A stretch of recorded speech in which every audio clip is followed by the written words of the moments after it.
I moved back, and that was '95. I started throwing jams. My first sponsor, like I said, was Doug. He owned Underground Wheels, was a skate shop on the south side in Fort City Plaza. When I came back, he already had the shop from before, because he opened the shop because he was just a smart dude, and he opened a skate shop, but it was also like lowrider bikes. He opened a culture shop, you could say, because it wasn't just one thing, it was a subculture shop.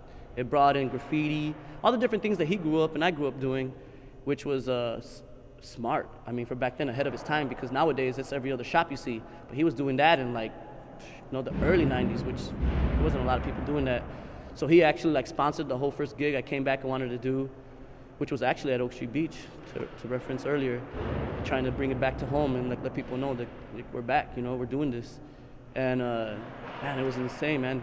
Vintner's Chips, Vintner's from out here, they sponsored it.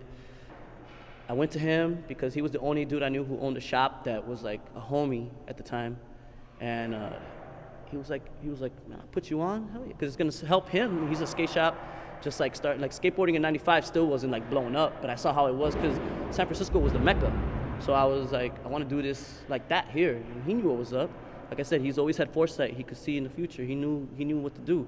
So he helped me like kick off the whole gig, and he like sponsored the whole first thing. He like gave me the money to build ramps. He helped me build ramps. We're in his backyard. I remember his neighbor coming through. What the hell y'all doing? And he told him, we're building some skateboard ramps. We're gonna have a little skate jam. And dude was like, oh, well, blah, blah. He was like talking about breaking, because I guess they knew each other from breaking back in the day. He's like, no, dude, we're breaking too, because I was skateboarding, but I was already breakdancing before I was skateboarding. Dude jumped the fence when he heard that we were gonna be breaking there too. Started busting some upright. It was sick, man. We threw in '96. The biggest thing I think I've done is everybody always goes to a skateboard contest. You hear about a contest that's a street contest, but it's at a skate park. It's you know what I mean? It's not a real skateboarding contest in the street. That's the main difference. I did a contest where it was like all over the city of Chicago over a 3-day weekend, Labor Day weekend in '96, and we really did a street skateboard contest, and it was insane. I did it again in the early thousands, and just recently, DC is kind of like a copycat of what I've done, and there's tons of them all over. We did the King of Chicago just recently in October.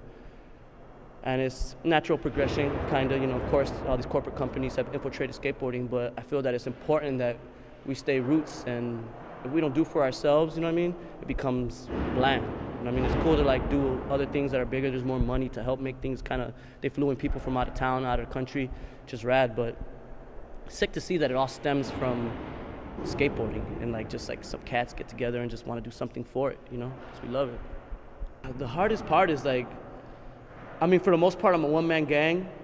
I've always been able to rely on the Ruda brothers. Those dudes, man, like God bless them. They've always been there to help me no matter what. But other than them, dude, like it's always like hit or miss. Everybody wants to see something happen, but they just want to see it happen. They don't want to put in like the elbow grease, you know what I'm saying? So like those other people that I give, Uriah and Dave, especially Slices here now, Mike Ruda. So those dudes, like enough respect.